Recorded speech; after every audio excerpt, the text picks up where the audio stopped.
It was an hour of tears inside a Dodge County courtroom as the family of Rachel and Emerson Harberts talked about the impact of their deaths. Rachel, a Blooming Prairie first grade teacher, was driving to school in September 2018 with Emerson, her 8-year-old daughter, and Jackson, her now 12-year-old son. Troopers believe Rachel was stopped here on Highway 14, her blinker on, ready to turn left, and the defendant never hit the brakes before rear-ending her. Tanner Kruckenberg admitted he was distracted, putting down his cell phone. The criminal complaint also says he was using a banking app.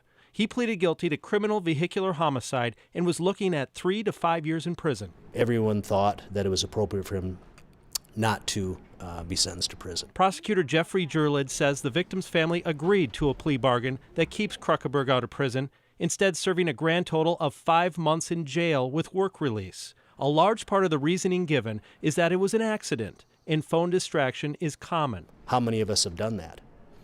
Probably too many of us have done that. The sentence comes despite Kruckenberg's driving record, 10 speeding tickets, including one that happened after the fatal crash, and a prior conviction for texting while driving. Some family members railed against distracted driving. Rachel's brother tearfully saying acting like it's okay or anything less than a choice is not okay.